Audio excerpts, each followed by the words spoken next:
310 and I had it 15 plate. It was really good and everything. And then Donkey went and bought a 310 and then run that. And then I went and bought a 350 and then loved that situation. And Donkey's gone and bought one as well now. So we have to have one better than him, really. It's a constant competition. Yeah, it's a competition about who can buy the John Deere, to be fair.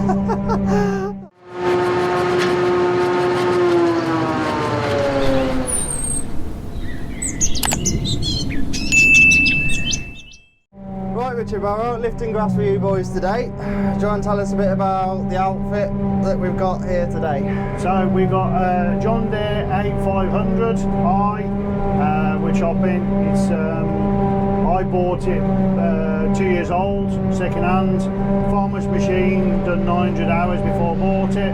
I was up here yesterday, I saw the mowers and the rake. Do you want to run us through a bit of the kit that you use on the grass then? So basically we've got two John Deere mowers. We are going to swap them for some tandem butterfly mowers, just to get the job done quicker. Okay. And basically to try and speed the job on a bit. We've got a Pottinger rake. I do like my Pottinger stuff, it's good stuff. It doesn't look the strongest, but for some reason it is lasts a long time. So I've had quite a few rakes and Pottingers in the past. It's all been reliable stuff. So we've got the rake, an 8.5 metre rake on that, and we've got, I bought last year 12.5 metre tedder to get the job done a little bit quicker. The farm themselves have put some of their tractors on, because you don't believe in blue power, do you? No, I don't believe in blue power, I'm afraid to say. So what sort of tractors do you run then? So we run John Deere and we run Fendt and we run Fast Tracks. You've recently swapped them all, haven't you? Yeah, I've swapped all 5 tractors recently, just before the price went up of everything, luckily. The dealership Way Valley Tractors came to me and gave me a fantastic deal, and I couldn't say no really. So we're running 3 Deeres, 2 Fast Tracks and a 936. So we've got tractor wise, we've got a 7350, like donkeys but obviously better. We've got a 6250 John Deere as well. We've got a 6215 which is looking GRASSMEN at the moment, and we've got a 2 Fast Tracks 4220s, and they're all new, brand new 21 plates, and then the 936 is an 18 plate that we've had for a bit. We will probably swap it for a Fendt. I do like the Fendts, to be fair. They're good machines, they do what they say on the tin, they're good on fuel, but it's quite nice to have a few units asking for a bit of a pie actually. Yeah. So you said you've always run the John Deere foragers. What's the reason for running the John Deeres then? The main reason I John Deeres is I do quite like class, to be fair, and I know in Ireland they love the class, but I like the way I can control of what's going on in the what's going on with all the tractors. I can keep an eye on what's going on with the chopper, I can keep an eye on what's going on with the other tractors, all on my John Deere. Everything's tracked, everything I know what's going on, how much liquid we're injecting or doing, all by the tractors. So they give us an app on the phone, and I can go on my iPad as well. I've got it in the car at the moment, so if someone says I've got a problem or something, I can always track where they are, and I can see the chopper going around. It'll give me the tonnage coming off, the dry matter, the sugar levels, it'll give me, and then I can go back. All this is sent back to the computer at home in the office, and then when I send the bill, the farmer has a little sheet of how big the field is, what's come off the field, if the one end of the field's heavier than the other, what's the contents of the grass going in the pits, how many tons gone in the pits, and then I'll get a little print out the end of it, just in their bill for the job. So you don't just chop the grass, you do a lot of baling as well, don't you? So we do a lot of baling, so we'll be baling this afternoon. We got the baling hay and baling silage or haylage. This afternoon we're going to be baling a bit of hay and a silage. The same one farmer, he's had silage yesterday on the fields already to grow the crop. Got a wrapping bloke coming with his Massey tractor to wrap it, another contractor to help me out. I don't know the 988 McHale because I don't do enough justifying it. Yeah. So he'll come out and wrap it. behind us. So run us through some of the other services that you provide then. So we just do the chopping. Obviously, we don't chop a lot of grass really. It's more maize. So we do a lot of maize and a lot of whole crop. You do a lot of that work with the digesters. Yeah, for the digesters really. The whole crop header is a Demai, a whole crop header goes in the front of the chopper, and that's gone really well. I've got a 10-row Kinver maize header that goes on this chopper as well. That's gone really well. I love my Kinvers really, to be fair. I've got a few Kinvers, about 3 actually. We went from 6 to 8 and now we've gone to 10. So, because you do a lot with the digestate, don't you? Yeah. So what tankers are you running then? So at the moment the tankers, looking tanks, we've got 3 Connors, 4,500 tandem axle. And then we've got a little agri-mac as well we started off with. The injector tankers, we've got a Joskin with a 12-metre drill bar on the back of it. The majority with it's all sophisticated and section control and everything. That's gone really well really. And then we've got a 24-metre big tandem axle tanker as well. We usually put an elbow rig on the back of that to do stubbles, for stubble turnips, oilseed rape, corn, before they put, and you usually put about 15 cube on before they put the crop in, and then we top dress it with the drill bar on the top. And you wrap a lot with the McHale as well? Yeah, so we got a McHale. I bought a McHale a couple of years ago, about 3 or 4 years ago, first McHale. A bit concerned about the situation, as it's my first round baler. Never really went into it. The contractor up the road was going out of it a little bit, so I decided it was a good idea. Now, what makes it worse, my wife said I think we should go into it, and that's the first thing she said about actually investing in the machine. So we invested in the wrapper and it's gone really well. And then 2 years after I bought it, the dealer said, I need that wrapper, I want to buy it back off you. So he gave me what I paid for it, and then I went and bought a Plus with film on film, which works well. For some reason, film on film doesn't really go well over here. I know it's like in Ireland, but it doesn't really, people don't seem to like it over here as much as No. And you've still got the couple spreaders, haven't you? That farmers can hire off you. Yeah, so we got one spreader, a 14 tonner that they hire off us, farmers hire off us. It doesn't do much hiring now, basically because it's not so much the farmers want us to come and do it for us, because we do so much now.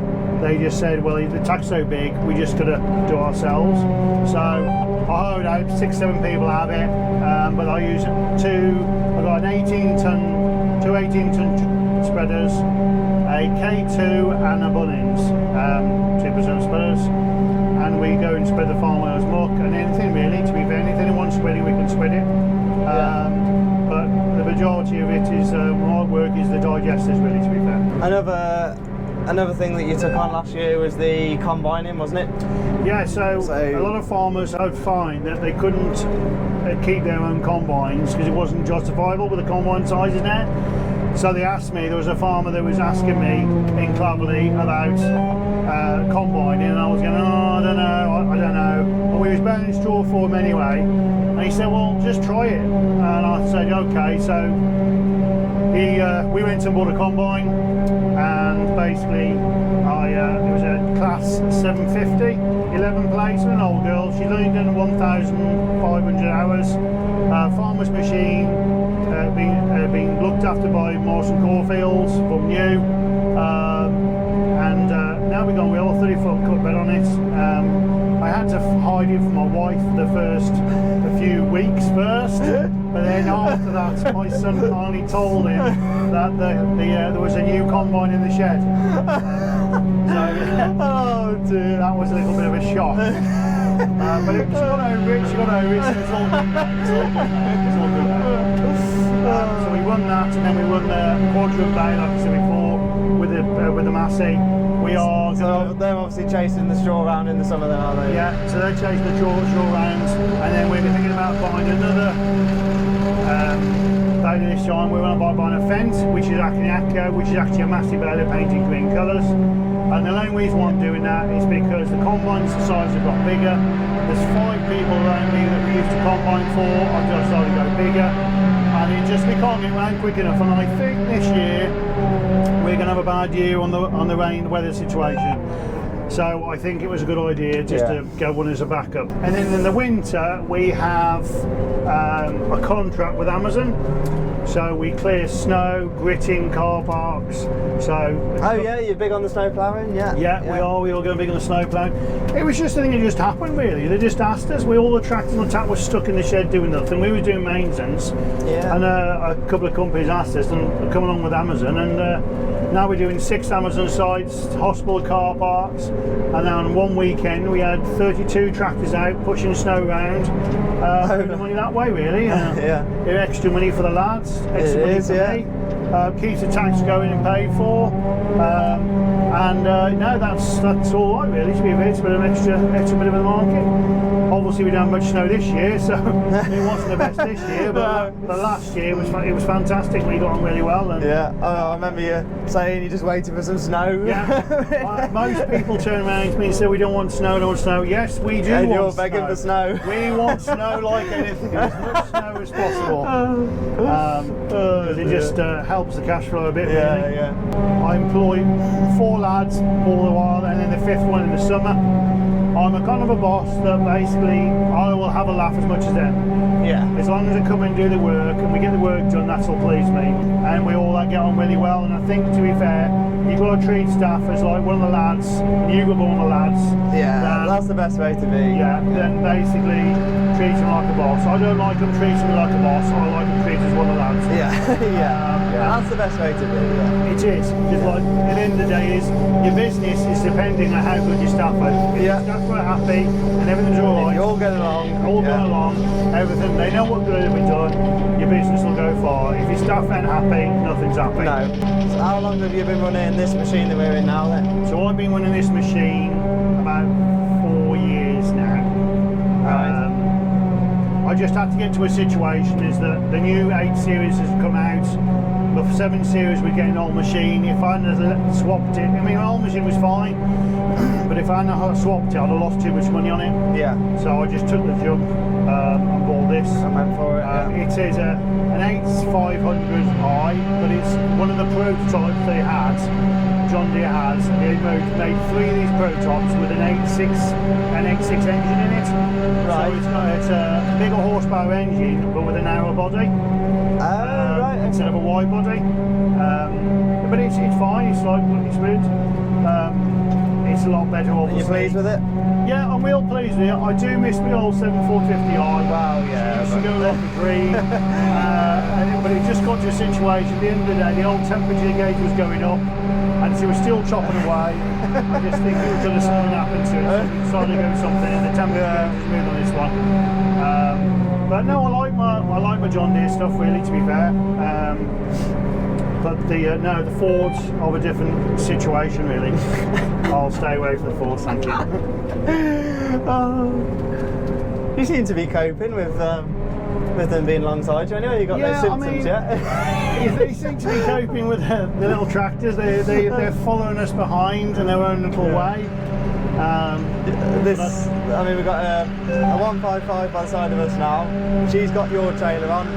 Run us through your trailers. What other trailers have you got then? So the trailer we've got is a Richard West 18 tonner. We bought that's 2 years old, 3 years old I think it is. And then we got this K2 trailer which is 5 years old. We don't do much chopping really, like I said, so mostly cart and grain and stuff really, but the New Holland, the front of the 155 is slightly coping. It's chucking a bit of black smoke out, but no, she's coping all right really. And then they've got a little trailer. The farmer's got a little trailer on the back of another tractor of a 150, TM150, and he's helping us out with his little Griffiths. We all just help each other. Really. It's just saving a bit of cost for the farmer really, because everything's costing so much, especially the fuel with the chopper now. Everything's getting so costly. So you haven't got the machine with you today, but because the farmer wants to do it themselves. But obviously, usually when you go out chopping, you have your own machine on the pit. Yeah, so we have a 54170 when we're doing the whole crop and the maize, and then we have a 7350 John Deere tractor with a hook bookway. I feel that on maize, tractors need to be on the pit. On grass it's not too bad. Maize and whole crop, the tractor seems to have more traction going up and down the bank than the load and sugar does. So we usually get on better with that. But we use the two anyway if we need to. Right, well, thanks for having us come out and spend the last couple of days with you, Richard. Yeah, that's fine, no problem. You're welcome. I'll come out with you this afternoon and hopefully get a bit of footage of the balers then. Yeah, the balers. Yeah, so we'll catch up with you soon, and cheers for having us. Yeah, thank you very much, John. Cheers, Appreciate Richard. it. Ta-ra. Light me up, don't you stop, 'cause tonight it's on the line. Show me how you get on down, close my eyes, take me for a ride.